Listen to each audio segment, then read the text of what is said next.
George, welcome to Camera Conversations, optimised by Pure Sport, and it's a real pleasure to get the time together with you in London today. Thanks for having me. And I wonder if you're familiar with the phrase, I don't know if it's a Scottish phrase, but grasp the nettle? Yeah. I feel like you've been grasping the nettle. Yeah. I mean, I don't see it, I mean, that is a good metaphor. I see it more like a big, like a abyss that I've just thrown myself into. I'm just going to post the content I think is right, accurate, helpful, regardless of how popular it is, hence the nettle. And I've just thrown myself into the abyss without any expectations, and I hope someone will catch me before I slam into the bottom. I feel like I'm about halfway there, maybe slightly beyond the halfway point. And I did think some big media agency, newspaper, journalist or philanthropist would help give me money to keep it going. And that hasn't happened yet. And I think that's an interesting damning indictment of the problem itself. I mean, ego aside, I think the content I create is very high quality. Yeah. The sort of thing you would expect from like a high level sort of mainstream newspaper. The issues I talk about are extremely important, and it's all evidence based. And it's just it would make an excellent sort of pull out for, dare I say it, The Guardian or someone on the left. And I've never had anyone. I have journalists following me, but there's never been a realistic sort of chance of anyone doing that. So I'm heading towards the bottom. It was a leap of faith. There's been people that have helped me out, but so far nothing quite like what I thought would happen. What prompts somebody to take a leap of faith that you know is a potentially going to be a painful fall? Well, whatever happens at the bottom of this chasm, it's nothing in comparison to what's already happening to men now. Like the biggest threat to my life and your life and your life and every man's life that you meet today is himself, like him killing himself. That will remain true every day until he's 50, probably beyond that. And whatever complaints I might have are nothing in comparison to the problem itself. So it's a worthy sacrifice. And I still have faith. That perspective's important, isn't it, George? I guess like when you zoom out and you realise that the micro sacrifices you're making by putting yourself out there online in a difficult position are nothing compared to the macro factors where men are in the worst position they've ever really felt they've been in. Yeah, everything across the board, right from it's just bleak. At every single age, you're more likely to die. In more or less every single sort of educational outcome, you're behind. And yeah, the biggest threat to your life is suicide. And throughout your entire life, there are different issues that will impact you that are no less serious than things that impact women, although they are different. And they're deserving of sympathy and support and funding. And that hasn't happened. And it's slowly happening in the UK. Maybe we can talk about some of the good news that's happened in the last 6 months, which I never thought would happen and has. So it's not all bad, and I don't want anyone to get their violin out for me. Like I am fine. Like I'm not going to get bankrupt anytime soon. I do enjoy it. It is exhausting. It is difficult, and I have my good days and bad days, and I get a huge amount of support. So I am very satisfied doing what I do. I really appreciate it and consider it a privilege. So yeah, but save your sympathies for the men that aren't sat here, that will end their lives every single day at record-breaking numbers, the highest numbers this century. So, I mean, I guess everyone talks about male suicide. We've just had the worst year this century, so the last 25 years for male suicide. I think we can agree people are talking about the problem. You'll see it everywhere, but the issue's getting worse. So whatever it is we're doing isn't working. And I really encourage people to use something more along the lines of what I try to do, my approach to reducing male suicide. I think awareness is a start point, but we've been aware of this problem for a number of years now, albeit some people still have their fingers in their ears, but they're maybe not the people that we need to appeal to. Awareness is a start point. It's not the end of the finish line. Awareness in some things can be the be all and the end all, but in this particular issue, just being aware that men are a danger to themselves and are in a terrible spot is not enough for us to actually move the dial in any form of direction. No, well, I mean, it is the first step, but it's certainly not the final one. It's the only one I'm really capable of doing. Like, I can't do everything. I'm a professional content creator and creative strategist, so I'm good at raising awareness, I think. But I can't do much more than that. I'm simply not qualified. I always find it amazing that I'm even here now, where I have a degree, a Bachelor of Arts from a very average university, and I don't think I'm qualified to be here. But here I am. I'm the best you've got, and I'll try my best. I mean, I do talk to people like the NHS recently. I do consult with them. Last month I spoke to a room of maybe 60 senior clinicians who work specifically within suicide, male suicide, and I was just giving them an hour-long presentation, and it was bewildering. I was like, why the fuck am I here? This is crazy. And they were like, well, what do we do at NHS? How do we change? I was just, listen, I'm not going to sit here and tell the NHS how to restructure the way you work to reduce this. But all I can do is my best, which is raising awareness. How the NHS do that is simply beyond my pay grade. I don't know. That's your job. And I've just found my own little corner of the problem that I'm desperately trying to ameliorate. And that is through awareness raising. But I totally understand that's not the end. That's not a complete solution. But it's all I can do really on my own. These days, it feels like every brand is shouting about how supplements are the answer to everything and all your problems. Before you jump on the latest wellness trend, it's worth remembering the foundations and basics come first. Hydration, good nutrition, rest, movement are the real keys. When you do decide to supplement, however, what you choose really does matter. You know I'm a big fan of removing toxins and unnecessary things from your lifestyle, and I ensure that my supplements are free from additives, artificial flavors, and any unnecessary, dirty, toxic fillers. Personally, having seen many professional athletes and top performers utilize their products, I decided to give Pure Sport supplements a go. Their products are built on science-backed information, minimal ingredients, and they do exactly what they're meant to. Whether it's their best-selling ultra electrolytes to keep you hydrated and energized, their deep magnesium to support with quality sleep, or even their natural testosterone boosting Tonka Ali, I trust that what they make is developed to care for me and my body. Explore the full range of Pure Sport supplements at the link in the show notes, puresport.co, and use the code CAMBRO10 for 10% off. At what point did you decide to grasp the nettle or take this dive into the abyss? When I realised how poor of a job the left were doing around talking about men and boys advocacy in a really honest way. Like, I consider myself on the left. I was formerly a member of the Labour Party. I've always considered myself a progressive. I care deeply about women and girls and used to be a feminist. I've spent weeks on the street homeless, raising awareness for women who have been abused and trafficked and various other things. I have a long portfolio of caring about women and girls. My issue was not that bit, but it was just the people that were talking about these things were not doing the same good work for men and boys. And in fact, they were doing the opposite. They were obfuscating, hiding, trying to diminish and minimize and deny entirely what men are going through.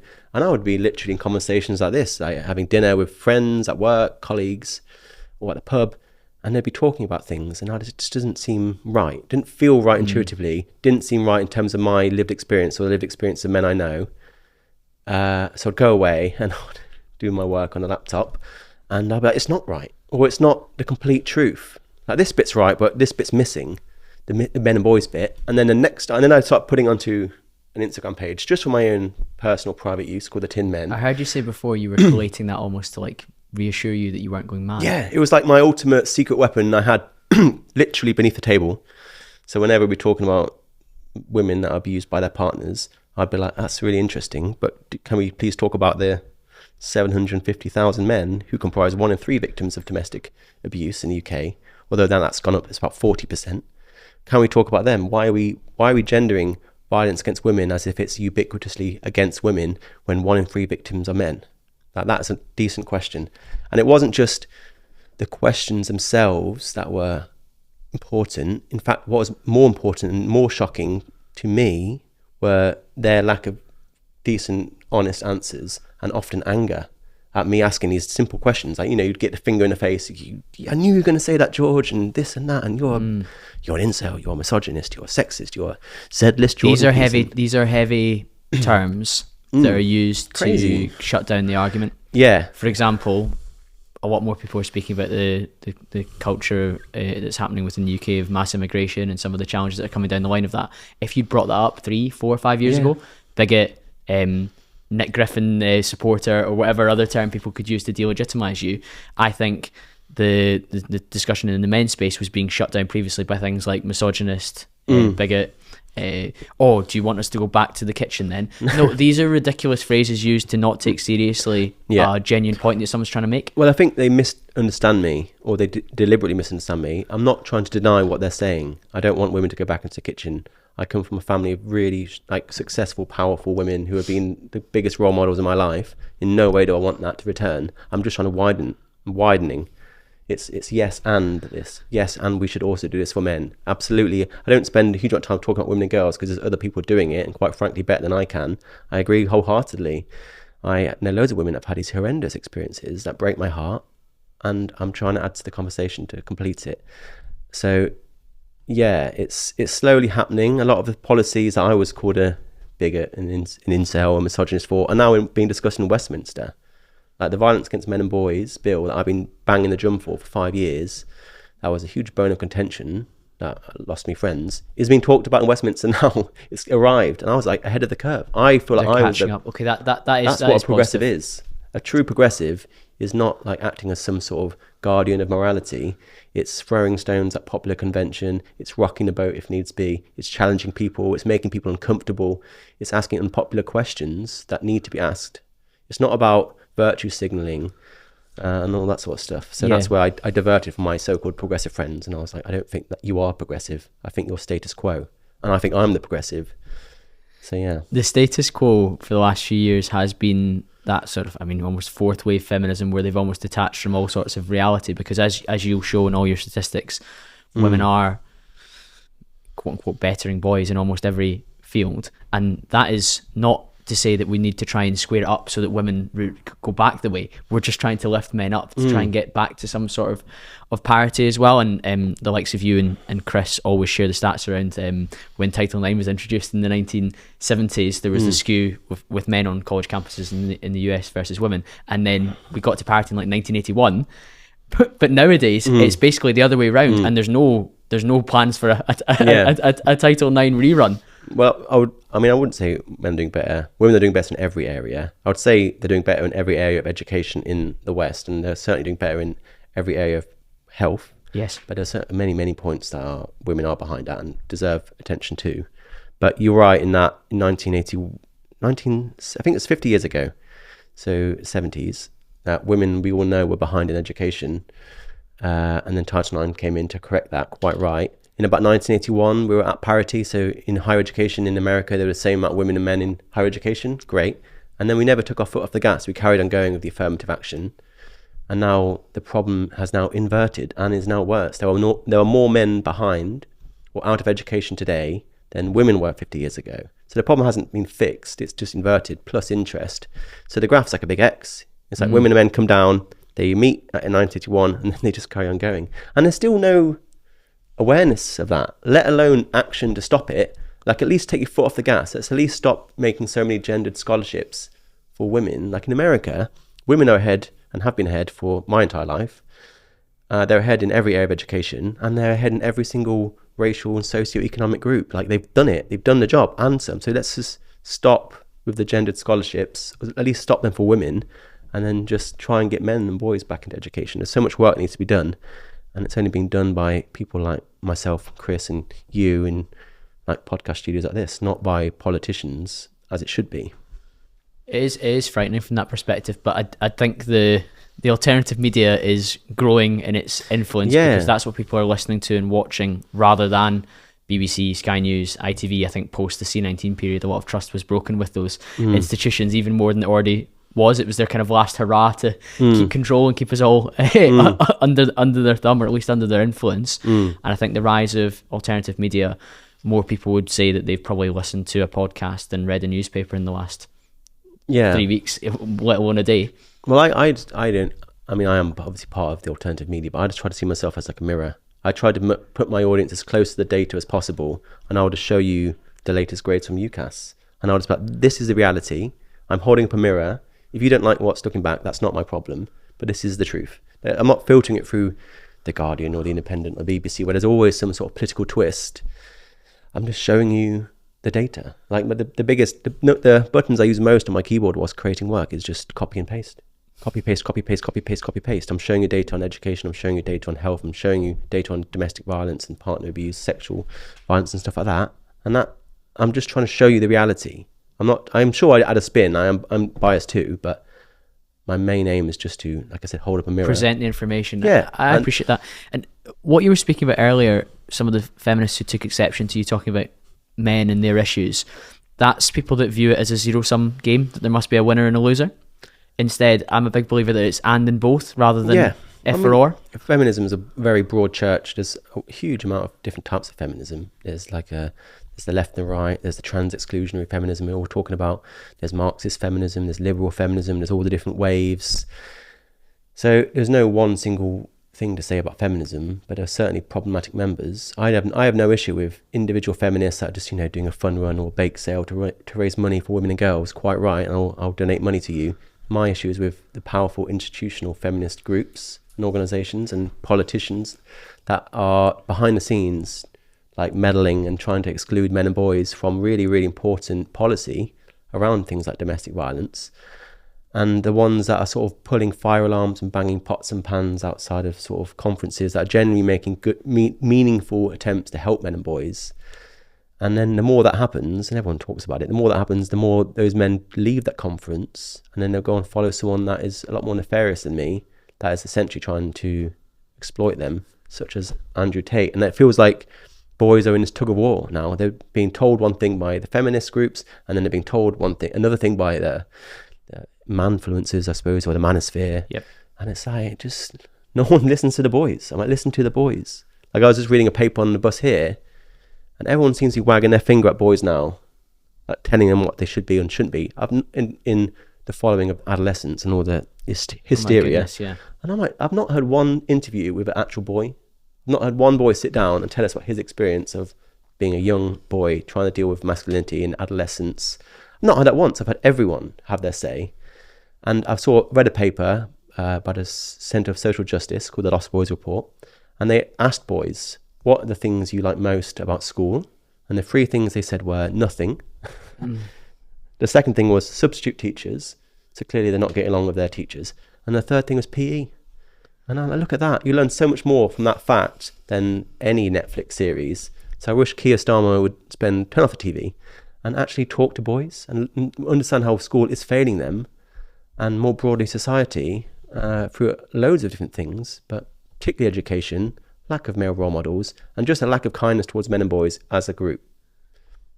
I completely agree, and the adolescence piece just makes me laugh so much. I mean, anyone that's embarrassing. Looked at the facts and the figures knows that how that story played out is not remotely likely to happen in any shape or form. In fact, there's a number of key changes that would need to happen in terms of demographic involved in all of these things. Yeah, I mean, William Costello, who is, everyone's talking about now. He did a great breakdown with Chris, didn't he? Yeah, that was really powerful. Yeah, he's been on your show as well. Yeah, my show first. He's done the rounds. He's the world's leading expert on incels, in my opinion. He's still the only researcher to actually work directly with incels. A bit like boys, everyone has their say about incels, but no one ever talks to them because they're very difficult to talk to. They distrust a lot of people. And his research has been very illuminating, where they're not particularly right-wing, they're normally centre-left, they're not white men, normally there's an overrepresentation of incels of colour, there's a huge overrepresentation of autism and neurodivergency in general, and they shouldn't be seen as a terrorist threat, they should be seen as a mental health crisis deserving of help, rather than just more condemnation, vilification and fear-mongering that was just inevitably going to push them further into the dark corners of the internet to actually make the problem worse. So there's definitely going to be a second series of adolescence, because the problem's gotten probably worse because of the cowardice of our political leaders. I mean, I live near Greenwich. They've just yesterday sent around a big printed out piece of A4 paper to parents, and it's all about the incel crisis. And it's just, I don't know who it is, that's someone that works at the council just deciding what an incel is. And it's like, they've misunderstood the term. There's no substance to it. It's involuntary celibate, and that these people are disengaged from society. And it was funny when they tried to, and again, you made a criticism of Andrew Tate there, which I understand. Andrew Tate and the incels are not friends. No, the incels hate Andrew Tate because Andrew Tate is about acquiring women, like getting with them, doing whatever you want, having multiple wives, having multiple children, etc., etc. Incels feel that they're completely disenfranchised from that opportunity whatsoever because of their looks or their status or whatever falls into it. To tie the two together, it's just ludicrous. It just reveals a huge ignorance on behalf of whoever's saying these things. I agree that Andrew Tate and incels do exist in the same universe and do perpetuate the same worldview, but they're by no means the same beyond that. They certainly have some misogynistic views towards women, and they certainly have some insane worldviews around the value system of masculinity, but beyond that, they're not the same at all. Like, Andrew Tate, in the world of incels, is called a Chad, which is like a highly successful, attractive man who's rich and popular and has lots of sex with women, and he's a Chad, and incels literally see him as, after Stacey, which is the female equivalent, as like the second worst person that exists. And Andrew Tate has no sympathy for incels either. Although they do sort of live in the same universe, they are diametrically opposed and they cannot be compared in any reasonable way. And then you start to throw in all the different other concepts and catchphrases that someone has just heard, doesn't understand. The manosphere, the red pill, men's rights activist, pickup artist, MGTOW. And I'm like, these are just so disparate people, and you're not helping anyone by just putting them all together, grouping them as the manosphere, and creating a huge amount of fear and hysteria and ignorance around the public, largely around a Netflix series. Why is it the left abandoned men in this way? Because I think a lot of leftist views, particularly around gender equality, are feminist frameworks. And it's embarrassing for those people to admit that they've gotten it wrong. I think I've always said pride is a dangerous bedfellow to stupidity. And when someone's ignorant and proud, they will never admit they're wrong. And when things they're wrong about, in terms of men being behind in significant ways beyond being toxic, that requires guts a lot of people do not have. And because of our tribal approach to politics, where it's more about just beating the other team at any means, a bit like football. I'm a Leicester City supporter, for example. We've just been relegated. We had the worst season probably ever. We're going down to the Championship. Horrendous. But I'll still support them to the death. Doesn't matter how bad they do, how low they get, how many mistakes and own goals they score. I will support Leicester City because that's my football club. That's different for politics. I left the Labour Party. I ripped up my card. I never returned. I didn't vote in the last election. I abstained. You're politically homeless. I'm politically homeless, as a lot of young men are. And that's the right thing to do. I shouldn't just like protect my tribe at any means. I don't consider myself a men's rights activist or a feminist. I consider myself a George with a complicated set of political ideas that I constantly try to change, or at least adapt, depending on what I'm learning. And I wish more people would do that. Not to mention there are people that, a lot of the feminists that first put me on this course, who I won't name, they're part of like large feminist charities around violence against women. And they literally cannot change their mind, otherwise they'd lose their job. If they were like, you know what, 1 in 3 victims is a man, then they would lose their funding. I don't think the government are going to add funding. They're going to have to take from somewhere, and they would lose their jobs. So there's a financial incentive for these people to perpetuate this, in this case, unilateral perspective of domestic violence. And they're basically protecting their lives and also their friendship groups. Like, I've lost loads of friends by sitting in this seat. And a lot of people don't want to lose friends. They don't want to rock the boat. And that their political beliefs are essentially built into their community, their friendship groups, their work, their fundamental identity as a human being. And it's hard to change that. It's like trying to change your skin. Like, how do you do it? One of the points you were making around education was that men are falling behind. And I was saying that it's both. It's not either or. Because I know that women will struggle to date a man that they feel is undereducated or not on an equal intellectual footing with them, or on a successful trajectory in terms of, like, from a hypergamous perspective, in terms of having somebody that could be a protected provider in the future. Just our evolutionary biology there kicking in. That's really challenging, because if women are significantly overachieving and outperforming men, and men are falling behind, then we do grow that cohort perhaps of men that feel like they're in that incel group, or just feel from maybe a less extreme perspective that they cannot have access in the dating market to this type of women that they would like to. Yeah, hypergamy is certainly a contentious, controversial theory, and only one theory. I don't like people use it as if it's like some sort of ubiquitous concept for which we can understand all women. There are certainly women that act in the way you talk. I've met them. I dated a lot before I was in a relationship. I met loads of women that would only date up, and like often literally in terms of height, for example, and it's just not physically possible. Not everyone's like the £100,000 salary, 6'3". Yeah, the 6'6" as people talk about. Yeah, but I don't think that's a fair universal view of women. And I mean, I often hate people make blanket statements about men. So I'll also call out those who make similar. I'm not calling you out, but those who would say that about women. No, I appreciate the nuance, George. But it is still a worldview. Like I try to give people like a series of different colours to see the world. That is just one colour, but there's a whole palette of colours besides that. But it's important, and I think just looking at historically, like 50, 60 years ago, 70 years ago, women were at home, men are at work. A man could work and support a whole family for one salary. She could stay at home, and he was the breadwinner, the sole breadwinner often. That's now changed, and rightly so. I'm glad it has. But with women entering the workplace, men have had to now share that money. So it's actually increasingly difficult for man to be the sole breadwinner, certainly. And women are all like so close behind now. It's like 40% of new businesses, I think, are set up by women. I think women have like 70% of market spend. Like women in the 20s and early 30s in the UK are getting paid more than men now. and I have been for the last 2 years. Things are changing. So between 26 to 30s, Yeah, when the tipping point starts to come, and that's typical when a woman that's average have a child. salary as well. That's average salary, which is even more shocking. So our judgment system of men similarly has to change. Like, we cannot hold men in the dating standard to the archetype of a 1950s man, sole breadwinner, who's going to earn $100,000. And then we see those TikTok videos where men are asking women on the street, and what does a man need to earn? And they're like, $200,000. And I guess that is not indicative of all women, but it's certainly indicative of a problem. The scale of that problem we can debate, but it's an interesting conversation. And I wish people would understand that we have learnt to value women for far more than their ability to raise children and clean and cook, as we should. But we now need to do the same for men and not value them purely on, what they can earn. What do you think that looks like in the future then? Well, they've asked men and women, what are the things you find most meaning in? And women have loads of stuff. They're like hobbies, friends, community, family, work, money, like loads. Men just had two. It was like work and money. And I was like, we need to find more. I see it's like a puppet hanging from strings. Women have loads of strings. And if a woman loses their job or has some sort of hardship, at least there's other strings that give her meaning. A man just has money and work. So if those strings are cut, you enter into like a suicidal event. So I would encourage men to find meaning in other things like friends and hobbies and fatherhood, perhaps, and families, as well as work and money. I'm not saying that's a bad thing. I'm trying to add again, because if our life changes, like a breakup or whatever else, we need to find meaning and purpose. I think purpose is really important to men, particularly young men, and we need to diversify where that meaning is. And that's not just down to men, but it's about everyone valuing men for more things than money. And like, especially fatherhood, we deride it so often, like everywhere, sitcoms, politics.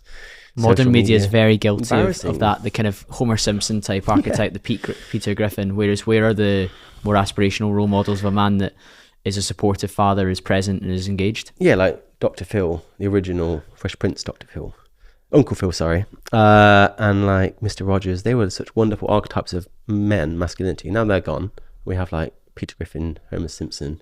And like, I appreciate them and they're funny, but like when it's just every single fatherhood, like every single father role is that sort of doofus dad clown joke figure. That's right. It's like, okay, like where can we have a little bit of a more understanding conversation about the importance of fatherhood and not just constantly deride them? I know like the Advertising Standards Authority not long ago had to step in and be like, we need to no more degrading fatherhood in ads. There was like one ad that got banned and it was like a dad holding a baby in a sushi bar, and he's like puts the baby down and guess what, goes on the conveyor belt and it gets taken away and he's like, don't, and it got banned. And I'm like, okay, fair enough. Like we need that joke was funny once, and now we need to respect dads, because the more we deride dads and the more we just minimize their importance, the more we feel the consequences of that. Like there were so many things, so many harmful things in society that are tied to a lack of fatherhood and male role models in general, such as gangs and like knife crime, particularly in London.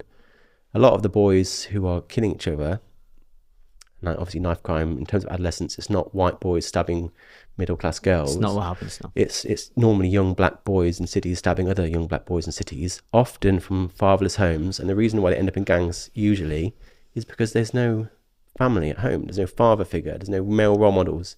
They turn on TV and it's just this crap from Homer Simpson, Peter Griffin, etc. They turn on TikTok, it's Andrew Tate and his merry band of nitwits. And like, where are the positive male role models? And by that I mean dads and male teachers. And yeah, they won't find that at home, so they'll go out and they'll find a sense of belonging, family, purpose, meaning elsewhere, leadership, and it's often a gang. Like gangs target these boys because they know they're vulnerable, and they'll know they're lost, they're lonely, and they're searching for community and leadership. And if they don't find it in sports, then best believe it will be found in the streets with a gang that can be part of. And then obviously factor in the fact that youth clubs, Boy Scouts, libraries, sports centres, they're all closing down. I think London's lost maybe 25% of its youth clubs in the past 10 years. I was staying at the XL before an event on Tuesday this week, and I walked from whatever the first station is all the way down to my hotel that I was staying at, and I walked past this big park and there was a youth centre and it was all boarded up, and there was just 2 or 3 different groups of guys in the park just smoking at like 12 o'clock in the afternoon, and they must have been school age, and you're just like, this is indicative. I wish I'd taken a photo, but I maybe didn't want to get my phone out in case it gets taken off me. But it was indicative of, here's a space that was here for these young men. It's now boarded up and closed, and now they've taken to their own devices to sit around. And loitering is such a maybe politicized term, like, oh, youth's loitering. But hanging around the park all day, boys will get bored and they'll get up to nonsense because that's how they're wired. Give them somewhere else to go. I'm so sick of Keir Starmer, like, that's like fear mongering. Stop the sentence there, George. I'm sick of Keir Starmer already. I'm just tired of him, like, just watching Netflix and like literally writing policy on the basis of Netflix. I'm like, go open some fucking youth clubs or boxing societies and stop wagging your finger at boys and start giving them somewhere better to go to than a gang. Like, it's so outrageous that our government has presided over such a betrayal of these spaces, and then they blame boys for the consequences of their actions. So, like, boxing groups are great. I know I follow quite a few of them, and they're such wonderful places, especially for like black boys to go to channel their aggression, frustration, whatever it is, and to do it in a healthy communal way, and often with like men there that are teaching them. Like, what a wonderful thing to do. So more of that, and also like protecting men's spaces, and also things like men's sheds. You know, men's sheds. Yeah, I've heard you speak about these before, and I see them, and they're popping up all over the place. Yeah, men's sheds melts my heart. It's basically for like older men. So it's not just young men that need these spaces. I'd say all men, particularly older men though. Loneliness is a big issue. One of the things that shocked me was that the suicide rate in men over 85 in America, is 1,500% higher than women of the same age. So you're like 15 times more likely to die by suicide as a man who's over 85 than a woman over 85. I think a lot of that's down to loneliness. A lot of men lose their wives and they're like, that's it. That, like I said, the string's been cut and they're like, I'm going to leave. So Men's Sheds is a wonderful charity that has opened sheds all over the UK and Australia where it started. And it just brings in older men from the community to build things, to give them that sense of purpose and community and camaraderie with other older men. And they often just build and fix toys for local families. And it's just like win-win-win. Like, we're giving these older men a sense of purpose.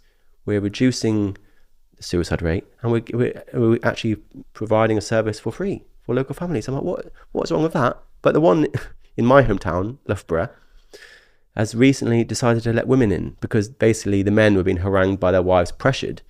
And there's like a newspaper article by the BBC that went viral, and it was like, the title was something like, we demanded to be let into men's sheds, and now we have. And it was like a woman like that, like an old woman, like, hey, like with that's not a win. With a wooden thing. I'm just like, can you just let the guys find a space to go for men?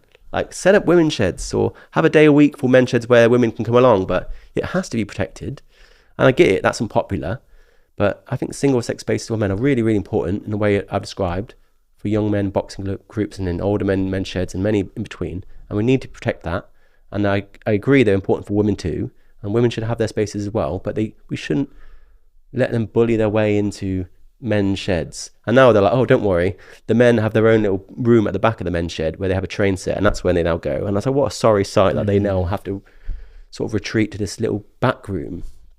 So I think it's important to be brave and be like, no, it's men's sheds. It's not men's and women's sheds. Yeah, we need to be firm, particularly in face of the problems we face. So I think that analogy you gave and the image that you brought to life with the puppets on strings is so important. And as you say, traditionally we've got work and money for the man. I'm sure you've spoken to Will Storr previously as well. I had him on the show to talk about the status games, and he was talking about if one of those strings goes, for example, if you're playing the status game and climbing the career ladder, or you're playing the status game in terms of the money you earn, if one of those goes, that's when a man becomes his most dangerous to himself and to others around him, because he feels demeaned in his status. And we did speak about the likes of Elliot Rodgers, etc., who felt like he had been kind of demeaned and he'd lost his status, so he then was wanting to lash out. If we can add strings, like you say, a sporting pursuit, a community you can be part of, fatherhood, then they become more robust to changes in circumstance. In the same way you mentioned a lady may have numerous strings that if maybe one goes, oh, no problem, I've got these other ones to rely on and literally and metaphorically hold me up and stop me from falling. So I think it's great that you give men an idea of what they could maybe add to add the strings to their bow or the strings to the puppet to keep them going. Yeah, I mean, I do hate people comparing men to Elliot Rodgers and school shooters. I mean, that's a bit of a tangent, but I'll just quickly cover it off. But people say like 99% of school shooters are men. That should be a commentary on masculinity. That highlights the harm of men, and I hate people do that. Often feminist men like Jackson cats, and it's so dishonest, because that's such a tiny percentage of men that commit these horrible acts, like Elliot Rodgers, school shooters, incels in general. And like most men are horrified, 99.9% of men are horrified by that. So I find it an unfair comparison, but going with it, I think, yeah, like more sense of meaning. Like I would say I was relatively successful before selling TheTinMen. I ran a successful production company. I was financially quite comfortable, lived in the best city in the world, I think London, and it didn't make me happy. Didn't make me happy at all. I was miserable, lonely, sad, stressed out, and I was just like, you know what? I'm going to set up a page, TheTinMen, and that gave me no money, and I've lost money, but it gave me something far more meaningful to me, which was a sense of purpose and camaraderie and community and creative freedom, which I really, really value and wouldn't sell for the world. I recognize that my dad too, when he was alive, he was like one of the world's leading neuroscientists, like hugely successful, although a very humble man. And he spent his entire life flying around the world, doing conferences, going to different expert testimony in courts and working with whoever else. And I barely saw him, neither did my sister. And I think he was very lonely, very, very lonely. He would have been the guy on top of that pyramid, the wealthy, powerful man. But behind that, I think he was very unhappy and lonely and alienated from his family. And that was a sacrifice he made for me and my sister and my mum.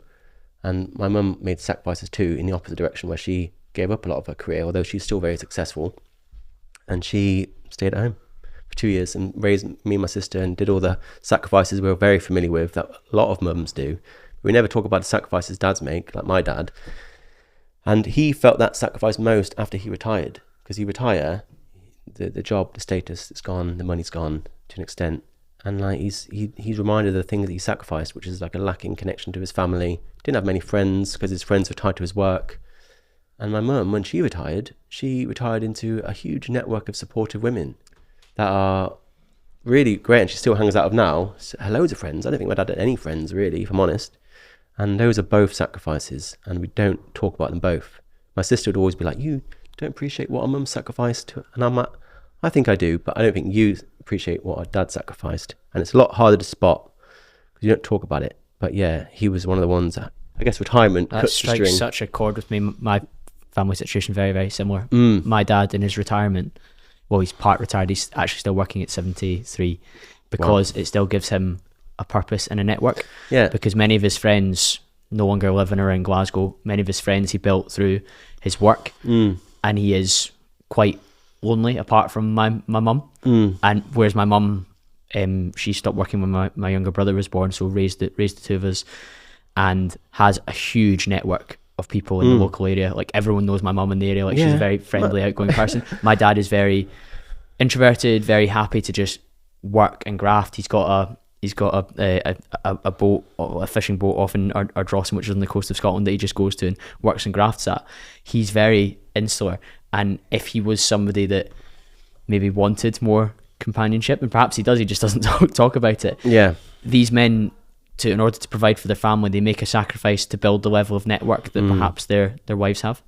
Yeah, I mean, whenever I try and call my mum, I never get to her. She's always doing something. She's always like doing Keep Fit or quilting class she started or whatever else.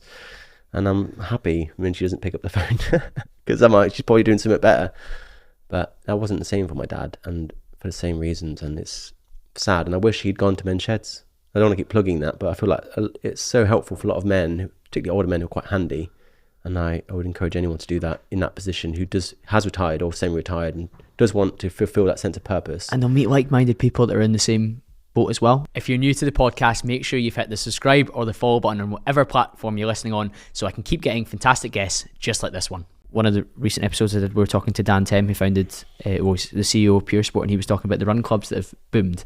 And it's so many people that are just looking for other people that have a slightly similar interest to them. Maybe they've moved to London for a job. All their other friends from uni have gone to Birmingham or Manchester or abroad. They move to London, they're a wee bit introverted, they're a wee bit alone. They go to an event where, and we'll talk about this, they're side by side with other people, and they get to have a conversation and make a connection that, oh, we both like running, but actually we both like Arsenal, or actually we both like golf, or we both like tennis as well. Let's do something outside of this too. And I think these communities like men's sheds, run clubs, boxing clubs, people are starving for that connection more than ever before. And I think that's one of the solutions that we can perhaps talk about when it comes to this awful situation that we're talking about for men. So it's, to put a name to it, call it social prescription.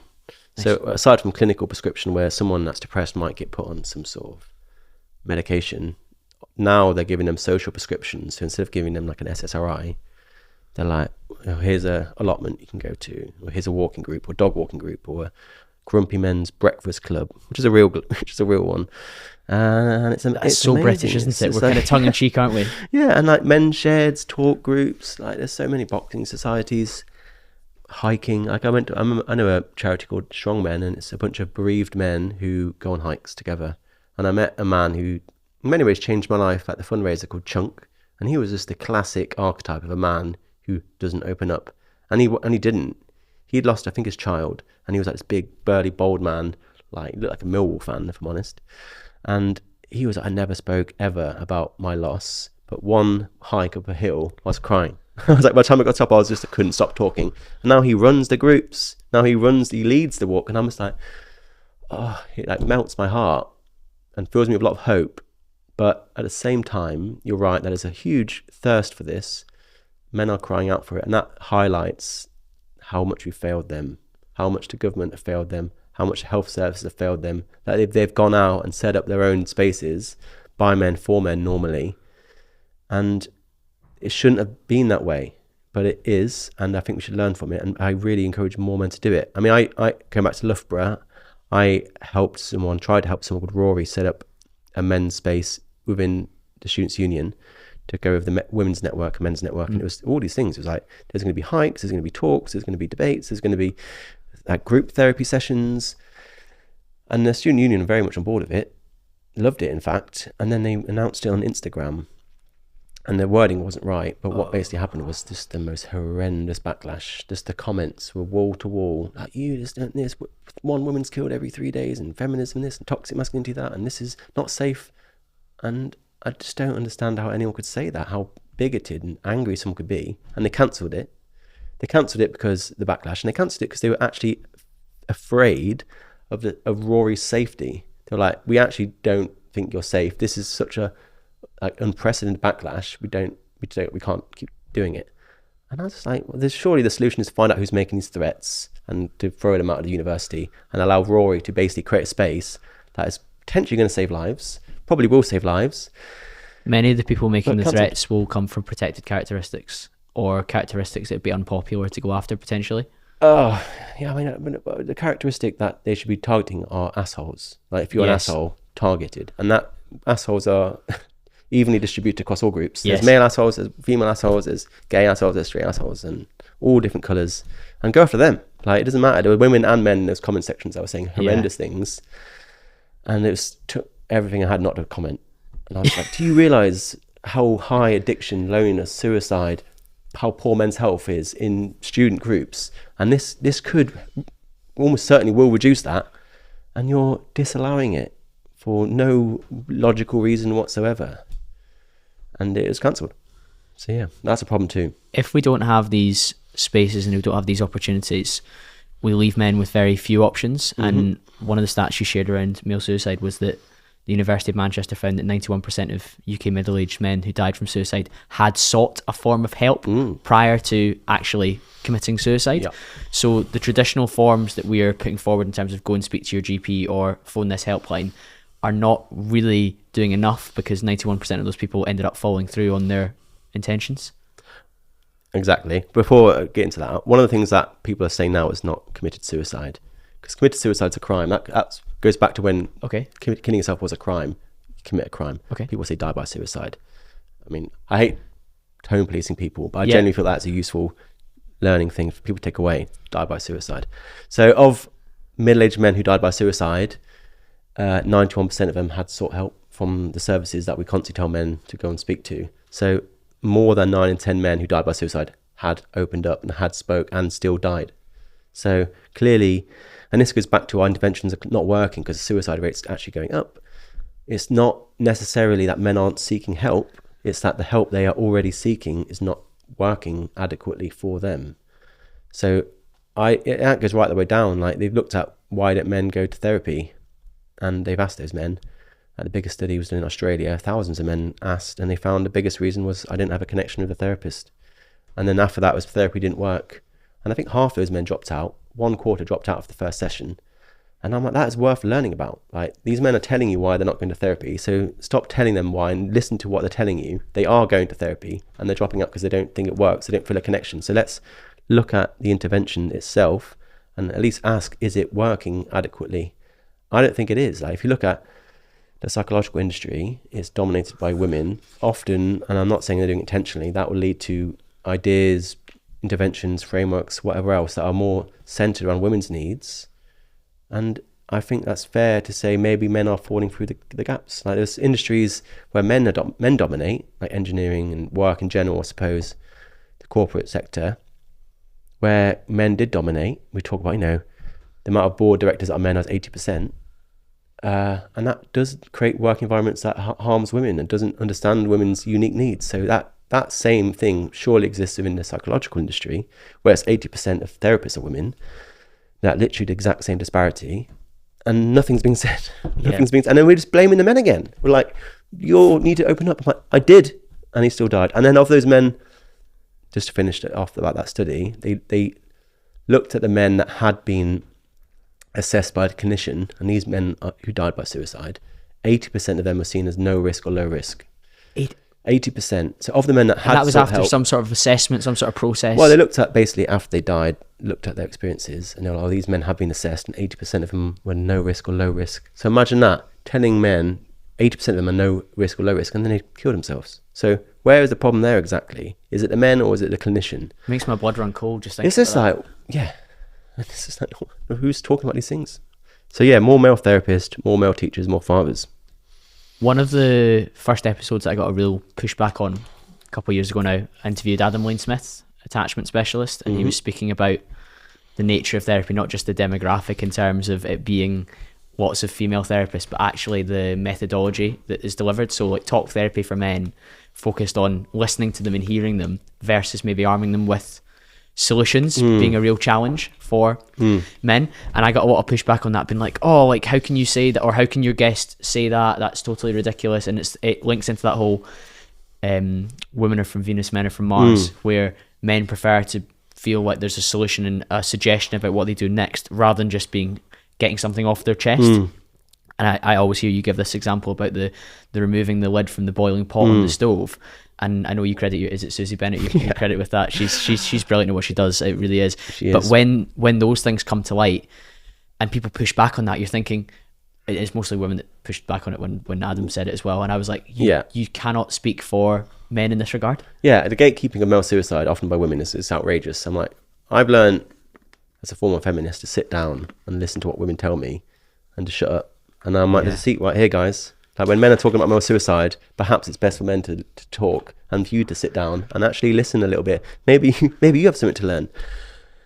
At the same time, though, there are loads of women as well that contact me, and they're like, I feel like I'm sympathising more with the so-called male approach to therapy, where I want to do the boxing groups, I want to do the hiking groups. And I'm like, great.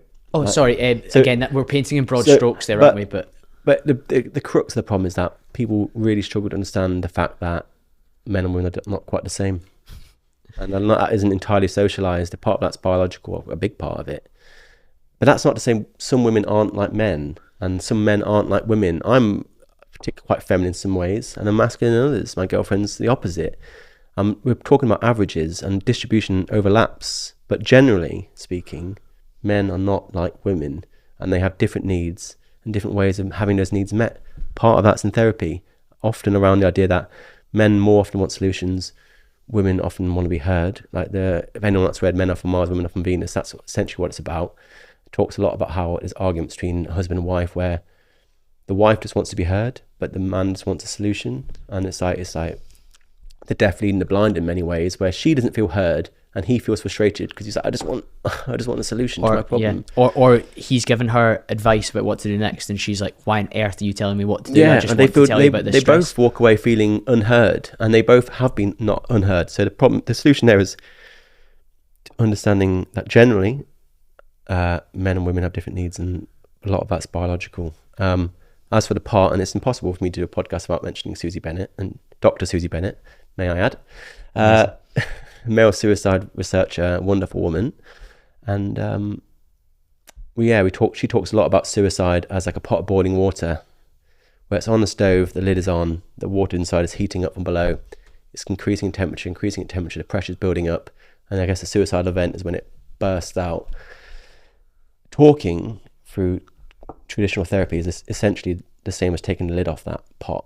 And you're allowing it to breathe, you're allowing it to calm down, the simmering comes down, the pressure comes down, you're avoiding that suicidal event. But therapy, whether you're in a clinical environment, group environment, anything, the lid has to go back on because it's only a finite amount of time. And you go back to where you were. So the solution isn't just that, although I agree that is important, short term especially. The complete solution is turning off the heat. Now, what is the heat?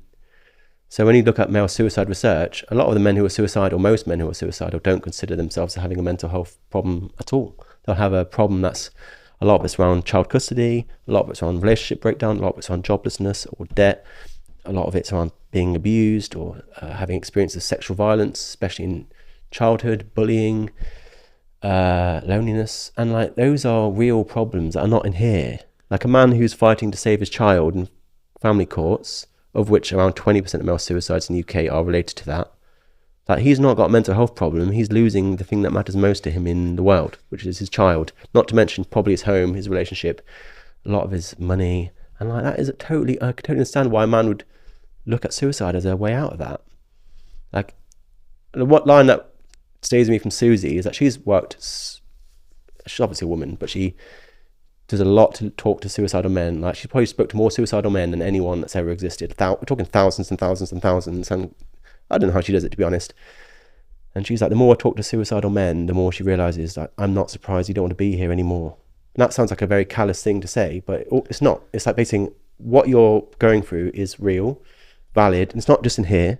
You're not toxic, and you're not going to fix this problem by just talking it away. Certainly not by medicating it away. We fix the problems in the same way we fix women's problems, which is societal change, yes, political change.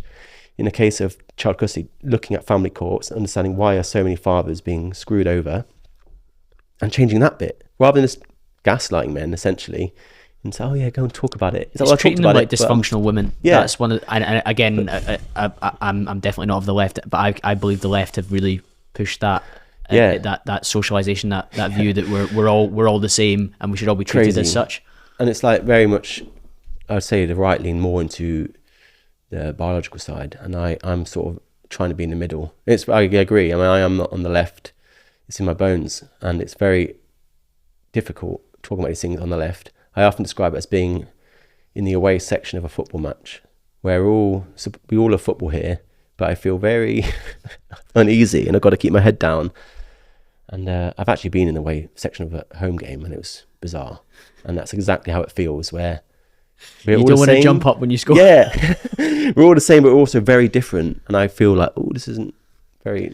The big thing that I have noticed about the political divide, though, is that on the right, somebody like myself would happily welcome your voice, despite the fact that you maybe hold left-leaning views about the economic situation or the social situation that I maybe disagree with. But I'm happy to have you here contributing, whereas nobody on the left wants to hear anything I've got to say because they're just going to paint me as some sort of pantomime villain. Hats off to you. I mean, I've been on some very right-wing podcasts, and if we talked about certain areas of politics, we'd have a pretty outrageous argument, I'm sure. But they still have me on. Your contribution in this space is so valuable. How you think about certain geopolitical things, certain economic things, certain social things does not influence the value you bring in this space. Zubi, definitely of the right, really good guy. I've gotten really well with twice I've had him on the podcast. He speaks about not eating the cow bones and all. So rather, let's take segments from a content creator that we like and value, rather than the whole message. Well, and I completely agree with that. Well, following like I said about role models, one of them is my mum, probably the biggest one. The thing she always told me, and she was a nutritionist, was everything in moderation. Like, if you just sat down and listened to me, I think that's probably a bad thing. If you sat down and just watch Chris Williams or Goggins or Jordan Peterson, probably quite bad. Mix them together, a little bit of everything, maybe left and right. I think that's a wonderful thing. Like, I don't think anyone's saying that I am the sole holder of truth and everything I say is correct and you should only listen to the Tin Men. Like, a bit of everything. God, that, especially now. And you're absolutely right. The right have done a better job than the left. I'm happy to admit that, even on the left. And I respect so much people on the right still wanting to talk to me and give me a space, their platform, to have honest discussions. And I somehow I find myself with a lot more common with people like you than my fellow lefties. And like I was talking about the Violence Against Women bill that's just been introduced to Westminster literally last week. It wasn't by the Labour Party, it was the Conservatives. And you look over to the other side of the hall, it's fucking empty. There's no one there. Certainly not the Prime Minister or like the Cabinet. They're not there. The Conservatives are there. They're saying that we think every victim of abuse should be supported in meaningful, appropriate, accurate ways. And it's the Conservatives that are doing it. And that's been the story of my life for the past 5 years. Like, it's always the Conservatives and conservative think tanks. I mentioned the Lost Boys report. That's a Conservative think tank. And that's just how it's always been. And like, especially in America, like Kamala lost partly, or a large part, I think, because of her disregard for men and male issues, and like not only that, but just laughing at them, like not like rolling her eyes. And remember one disdain is one of the most hurtful things to experience as well. If somebody rolls their eyes at you and shows contempt and disdain, just fuck ignorance. You basically. I mean, I would have voted for her still, but I would have held my nose, and it would have been purely to keep Trump out. Not that that worked, but I remember someone asking on a podcast, who was like, someone asked her, can you think of any law that legislates government control over a man's body? And she was like, no. I'm like, every single man in America has to sign up for the draft. Every single one. At 18, they have to literally sign their body away to the government to be used and thrown into battle, like happening in Ukraine, and often dying in horrific ways in our own lifetime. Not to mention the violation of like things like circumcision in America. And I'm like, how could you be so naive? I don't think she is naive. I just think she's just she played a very stupid game where she seemed to forget that half of the electorate are men. So you don't win an election by doing that to half the electorate straight off the bat. There was that famous analysis of her webpage where they had all these different groups or ideas advocating for marginalised groups.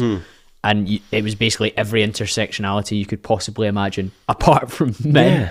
Yeah. And if we look at the stats that you share on your page, and some of it makes harrowing reading, this is a group that needs a political body advocating for them and supporting, rather than telling them that they're dysfunctional women or useless or toxic. Okay. Agreed. I mean, the CDC don't even consider men an at-risk group to suicide still. I'm like, they are probably the most at-risk group. And guess what? White men, particularly, like good luck with advocating for white men, even though they are one of the most at-risk groups to things like suicide. And yeah, it's like America is horrendous. I mean, we've got a lot more data. I'm sure it's just as bad here, but in America, like healthcare, for example, if I were to write down top 15 causes of death for Americans, 13 of them are dominated by men. So significant. Like Professor Randolph Neese, who's like a really famous scientist, said, if you could normalize or equalize male and female mortality rates, you do more good than curing cancer. So that's how big of the problem it is. And we pour money into curing cancer, like as we should. So much awareness and funding, but you do more good if you're able to equalize men and women's death rates, of which men in America die at astronomically high rates, like more than women in every single age group. And they have worse health outcomes in every single group, whether that's social, economic, racial, or ethnic, and no one says anything. In fact, people joke about it. The could have been president thinks it's funny to joke about men in this way, and it's just outrageous. And I'm not surprised she lost. She, in many ways, deserved to lose. And I really hope the left and Democrats take that as a lesson. We can't act like this anymore. Like, step outside of your ideological bubble, grow up, and actually update your worldview to what's happening now. Otherwise, you're only going to lose every single election for the rest of your lives. And then we all lose. Yeah. One topic that I wrote down, because many of my audience come from a health and fitness background, was around the rise of male body dysmorphia. What's going on there?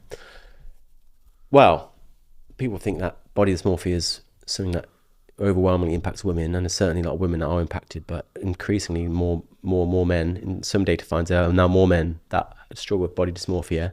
There's a new emerging sort of issue called bigorexia, which I'm sure you can probably work out. It's almost like the opposite of anorexia, where men feel like they need to get bigger and bigger and bigger. I remember I went on another podcast with Elliot. He was just like this big lad, and he sent me the podcast yesterday, and I was just like, look at myself next to him, and I was just like, God damn, can you do something to me to make me look a little bit hencher? And I'm not joking, but bigorexia is a massive problem, particularly for men. Almost exclusively impacts men, And it's often seen in gym culture, particularly in the West, and it pushes men and now even boys more towards like using sort of steroids and sort of similar. There's been a huge increase in that.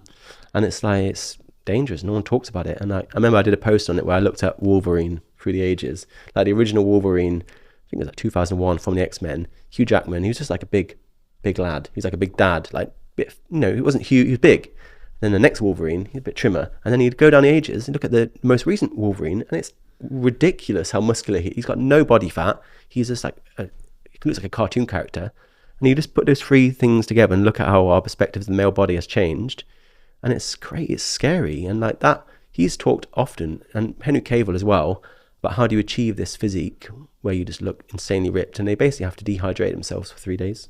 They just don't drink water, or they drink significantly less water. It's basically like before the guys do a bodybuilding show, they'd have like a peak week in terms of their hydration, their salt and their carbohydrates and their loading, and whisper it, a lot of performance enhancing drugs as well that these guys are on. Like Christian Bale for one of the Batman films was like 91 kilos, absolutely peeled to the bone. Yeah, that is not naturally possible. No, at his height. I think he has a record for the biggest change in weight from The Machinist. I remember that, Batman. yes. And you look at it, it's like, wow, that is not healthy. Yeah, and that's a lot of testosterone, potentially HGH, and young men seeing that must realise that that's not realistic. And people talk about a lot of the Love Islanders having these sort of idealised bodies, and some of those bodies are possible naturally. I walk around lean and muscular without any use of PEDs. I do use some Tonka Ali, which is a natural herb for my testosterone, but I also don't really drink. I'm extremely strict with my nutrition, whereas the Love Islanders have like a party lifestyle. To walk around in that sort of shape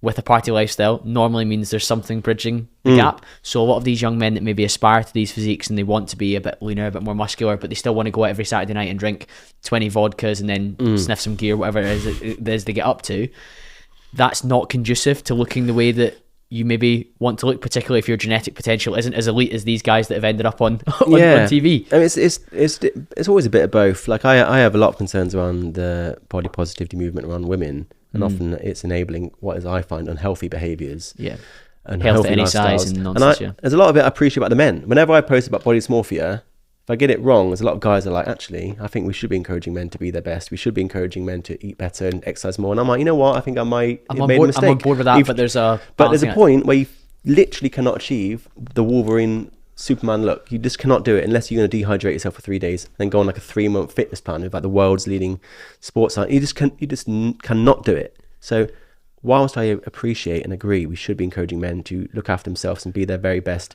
there is a point where you cannot go any further, either genetically or otherwise, and that there has to be like a midway point where I don't think the body positivity movement for women has got it right. Certainly not for men, but at the same time, men have got it wrong too. But yeah, like you said, body dysmorphia is a big issue for men and women.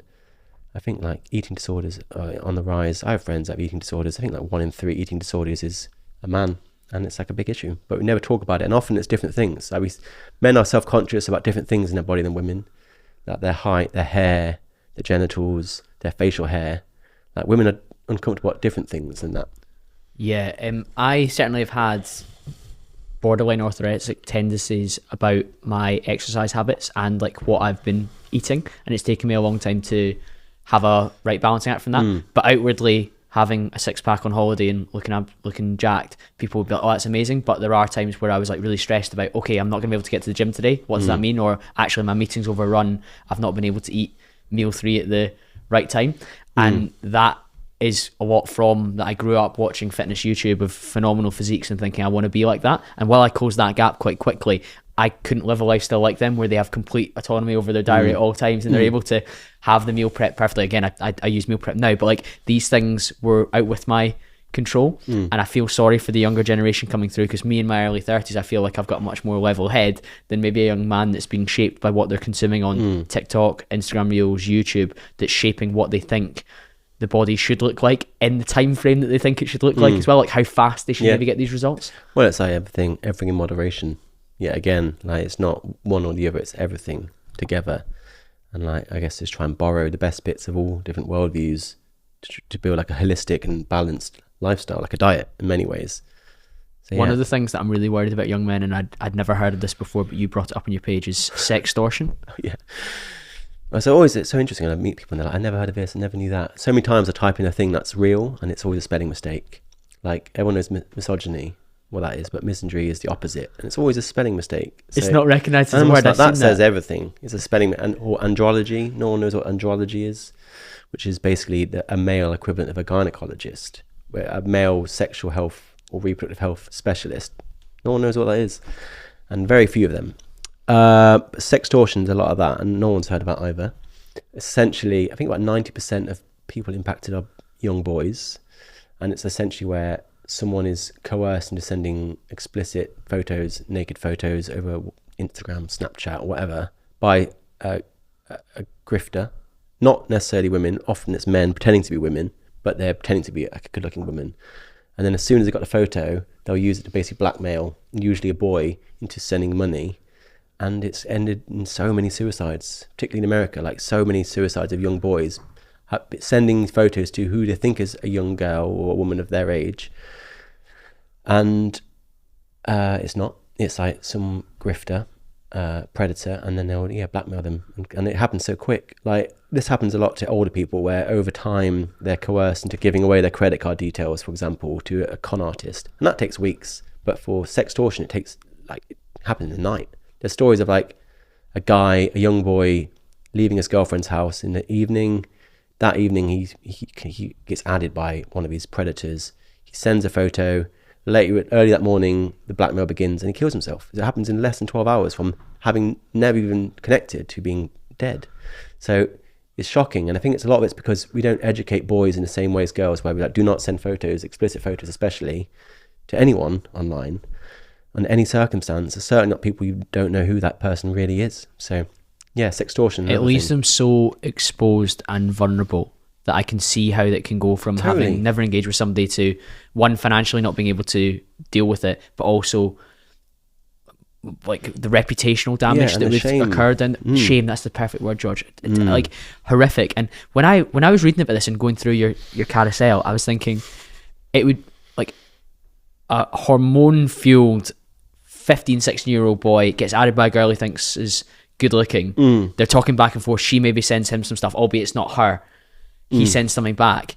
That could happen in minutes. Like think of a teenager's brain when it comes to how frisky they are, how horny they are, and how easily swayed they are at that moment in time where at their peak of their testosterone. That is just, it's terrifying what they're being exposed to. And also not only that, but the fact that they've not had really any messaging directed towards them as a boy or a young man that's specifically saying you shouldn't do these things either. Like a lot of parents and teachers and society in general tell girls, do not do these things, do not send photos of yourself naked to anyone. And we don't use that. We don't teach that lesson to boys, whereas we should teach all children, all human beings, like if you send them online, it's there forever. So remember that and do not send anything. That's one of the ones that when you were posting about, I was like, awareness is the most important thing, because I had no idea that was a thing, let alone how many young boys have no idea that it's a thing at the moment. And it maybe takes some scare stories to go around, and awareness for them to be like, goodness me, I'm being catfished or I'm being entrapped here. But it's getting worse and worse. It's massive. It's getting worse and worse and worse in America. No one's talking about it. It's like blowing up, and I'm sure it's in the UK as well. But again, it's just like horrendous. Like what a horrible thing to do to a person. One of the last things I wanted to ask you, George, was about if a man's listening to this and he wants to support other men around him to get past some of these challenges that they're facing, what would be your rallying cry or advice to them? Well, I mean, we talked about social prescription, and there's no reason why you can't set up your own men's sheds or similar. Like, there's no reason why you can't sort out a men's group, or like literally like Talk Club. Sorry, another charity in the UK. They offer groups for men, and you can set one up. It's like a franchise where they'll send you everything. They'll give you the training. They'll give you the merchandise, and you basically set up a men's group for free in your local area. So that'd be a great way of doing it. It doesn't have to be a talk group. It could be anything. It could be allotments. It could be barbecuing. It could be dog walking. It could be hiking. It could be model train building. And I always get frustrated at that meme that's like, men would rather mess around with steam engines and go to therapy, or men would rather enact Roman battles and go to therapy. And I'm like, well, maybe that is therapy to those men. Maybe we should think about that. But the side-by-side piece talking. Yeah, the side-by-side time, group therapy, that sort of thing. And not even it's not a group, there's nothing like Chris Williamson. We've mentioned him a few times. One of his best bits of advice I've learned from him is that if you think of someone during your day, just send them a text. So if there's someone that crosses your mind, just be, oh, I just thought of whoever, I thought to send them a text and how you doing? And like that isn't as official as setting up a group, but we can all do more to be the antidote to each other's pain. It keeps our connection alive as well. Yeah, I'm a big believer in, I think that's great advice from Chris as well, but I hosted a neuroscientist called TJ Power in the podcast, and he was saying the oxytocin we release from a voice note or a phone call is 10x, 100x what we get from a text. Yeah, so even just voice noting somebody to say, like, I was speaking to Chris earlier this week about something they're doing with Newtonic, and I've dropped him a voice note, got a voice note back, and obviously you listen to him for hours a day, an hour a week on a podcast, but actually hearing from him and like him like, oh Colin, how you getting on, was really cool. And it's the same for the type of people that you get to reach out to. So if you think of a friend off the back of this, you drop them a little voice note and we managed to boost the oxytocin that they feel as well. I have sent them a voice note being like, hey, I got this great advice. And it said, whenever you think of someone. And I was like, so I thought I'd send you a text. And Amazing. This sounds like a Chris Williamson fan club, but I will say that I have a similar connection and he's got so much time to help people. I cannot even begin to think of how busy he must be. He's a great role model. And he does so much behind the scenes for me, like helps. He's always got time. And I think more of us should learn from that. Like, take time out for your guy friends to support them and check in, ask them how they're doing. I guess learning from women in that sense, traditionally. I think it's great to have somebody from the UK that's a role model like that, though. I think we've been missing that. He jokes about the whole somebody from the left held up like Aragon as like the number one role model for men, and that's a fictional fucking character. Yeah. Wow. Whenever people ask me about who's a great role model for boys, I love Chris Neffing, but I'm not going to say him or Aragon or anyone. I just think fathers. Like I'm not looking for like a film recommendation or a TV show. I'm just saying dads or male teachers or just normal dudes, normal guys in your life. Like that's the real role model. The boxing coach at the boxing gym. Boxing coach, sports coaches especially. Like I was in the basketball team at college and I love my coach. He was great and he did a lot to shape my life. So those are the role models I'm most interested in. And I saw that Aragon meme as well. And it annoyed me that we seem to value masculinity and people like Aragon on the value system of sacrifice, like sacrificing their life, putting themselves in a sense of danger. Everyone's always like, I ask people, how do you value masculinity or men? And they're like, oh yeah, kicking down the door into a burning building or sacrificing himself for his family. I'm like, why is it always death? It's a bit grim, isn't it? Like men are heroic and they do perform the largest amount of bystander rescues are by men, but it shouldn't be his willingness to lay down his life should not be the primary thing we value men for, because then we're just perpetuating this male disposability sort of value system that does more harm than good, in my opinion. So I don't agree Aragon is a role model, certainly not on his own, and everything in moderation, I suppose. Agreed. George, thank you so much for your time and your energy today. If the listeners want to continue the conversation, where should they head towards? Well, it's been a pleasure. You can follow me on Instagram at TheTinMen. But there's a burgeoning YouTube channel, also called the Tin Men blog. There's X, there's LinkedIn and Reddit, but mainly Instagram, the Tin Men. That'll be linked in the show notes. Thank you, George, and thank you to the listener. I'll be back to speak to you again very, very soon.